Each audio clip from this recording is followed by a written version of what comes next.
E onde poderíamos encontrar o Senhor todos os dias, senão no tabernáculo de nossas igrejas?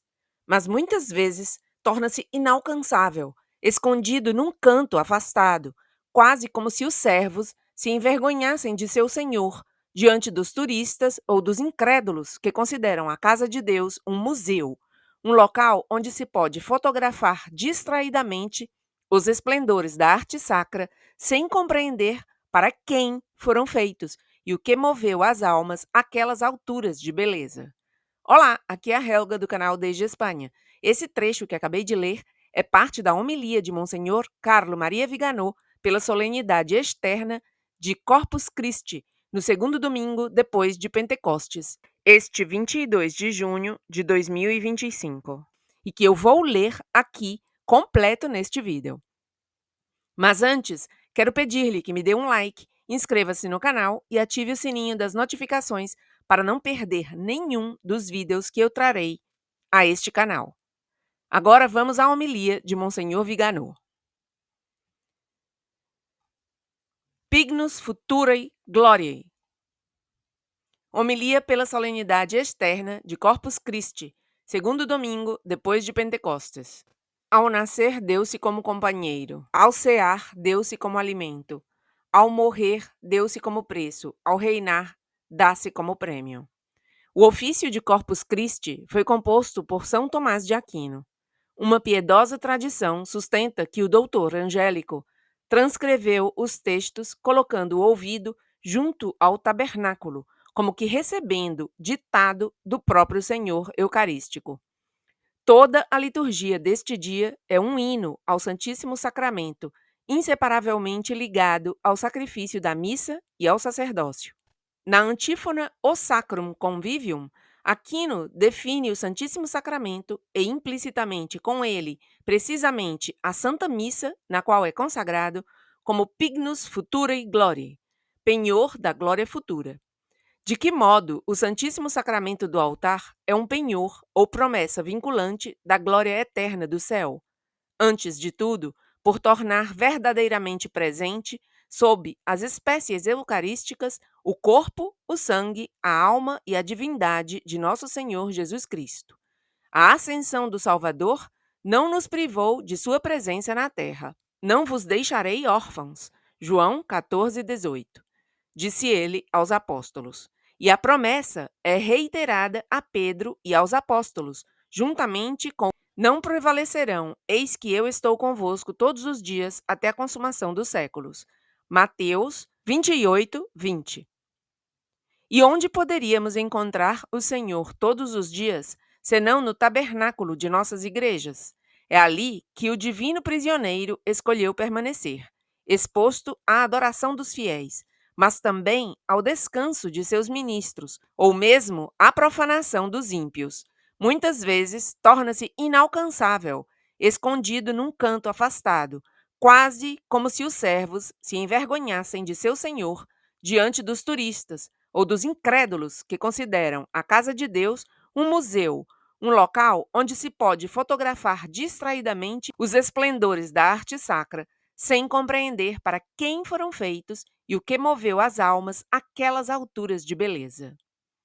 Mas, se há muitas igrejas abandonadas, nas quais o Senhor Eucarístico não recebe as honras que lhe são devidas, há também muitas igrejas nas quais numerosas almas piedosas adoram o Santíssimo Sacramento, o visitam e abrem-lhe o coração com suas preocupações e as dos outros. Há também alguns sacerdotes, entre muitos que passam mais tempo na internet do que em oração, que permanecem diante do tabernáculo, onde recitam o breviário ou o rosário, ou onde confiam ao Senhor as almas de seu rebanho. Se permanecêssemos ali, observando de fora esses abençoados oásis de fé e caridade, talvez nos surpreendêssemos ao ver muitos jovens ajoelhados, muitos homens e pessoas que, pelo aspecto exterior, nem sequer dir-se-ia que são cristãos, mas que, por algum insondável mistério da graça, estão próximos do Senhor. Não têm vergonha de vir rezar a Ele, mesmo que seja apenas para fazer-lhe companhia, como qualquer pessoa faria com um amigo. A crise pela qual estamos passando não é a primeira que a Santa Igreja enfrentou. Satanás já tentou, no passado, atacar o Santíssimo Sacramento, a missa e o sacerdócio.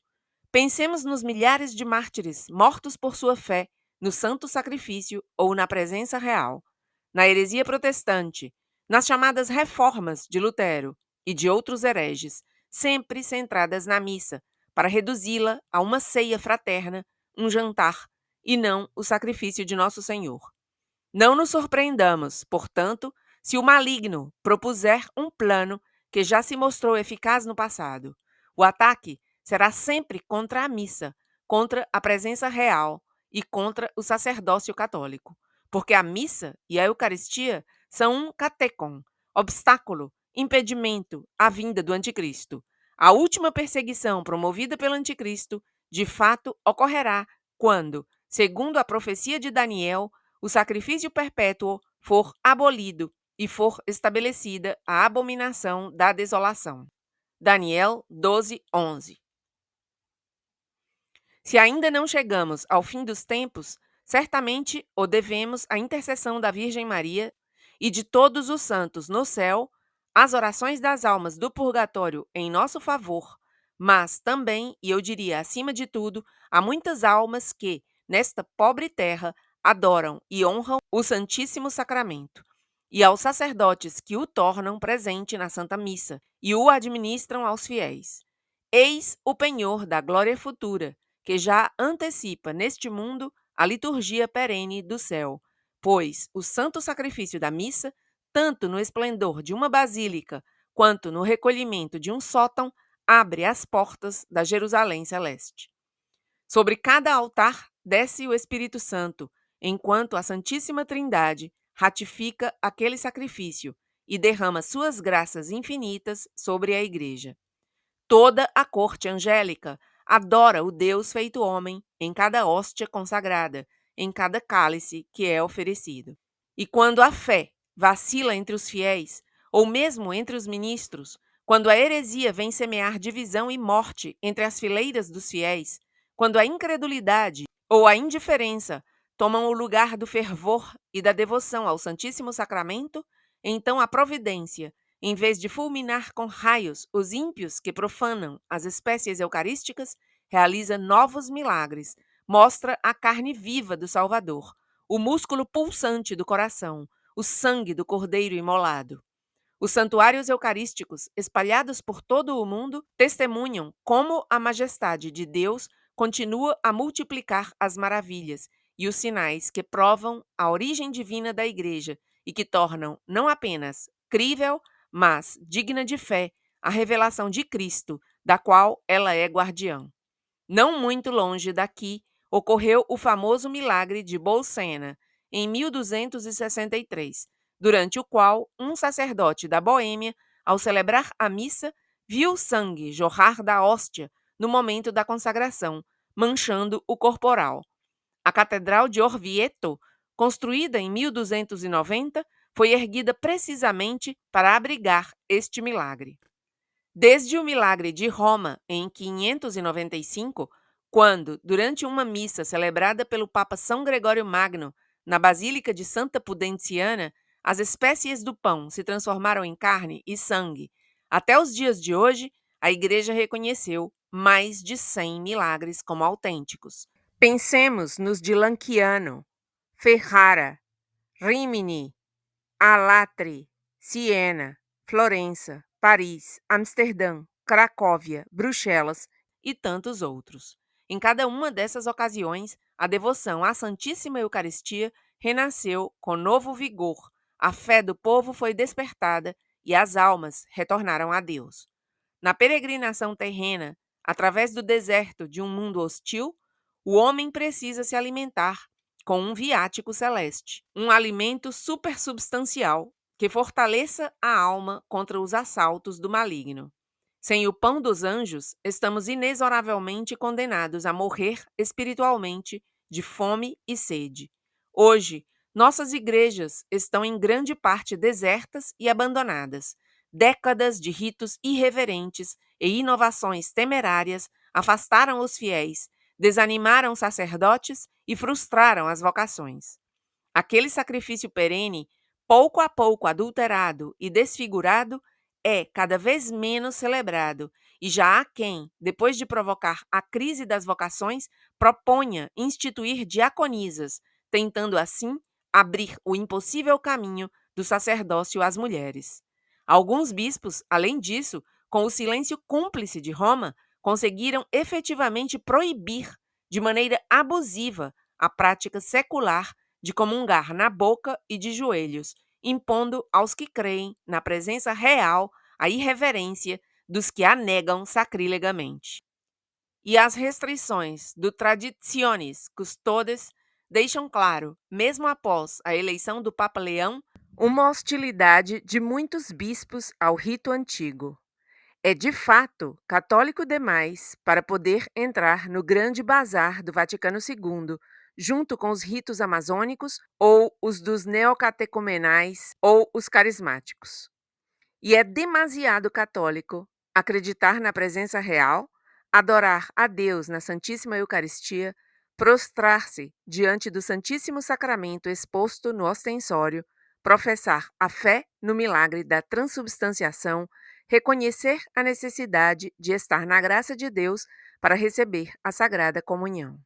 Muito mais simples é ter uma missa que também agrade aos protestantes, um sacerdócio comum que permita às mulheres o acesso ao ministério ordenado e que satisfaça a religião woke com sua igualdade de gênero.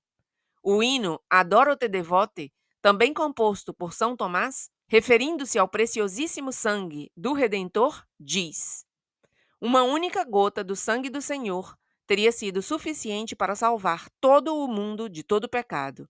Mas Deus se entrega em sacrifício, sem reservas, chegando a derramar sangue e água de seu lado, dando sua vida após ter sofrido os inenarráveis tormentos da paixão. E ele se dá livremente, com uma generosidade e magnificência verdadeiramente divinas. Nós, ministros do Altíssimo, temos a grave responsabilidade de assegurar a perpetuação do santo sacrifício. Os fiéis têm a tarefa de apoiar espiritual e materialmente aqueles que tornam o Senhor presente no santíssimo sacrifício. E assim seja. Carlo Maria Viganò, arcebispo. Em 22 de junho de 2025, segundo domingo após Pentecostes, solenidade transladada de Corpus Domini. Se você gostou do vídeo, compartilhe e deixe seu comentário aqui de baixo. Tudo isso ajuda muito a impulsionar o canal. Obrigada, até meu próximo vídeo.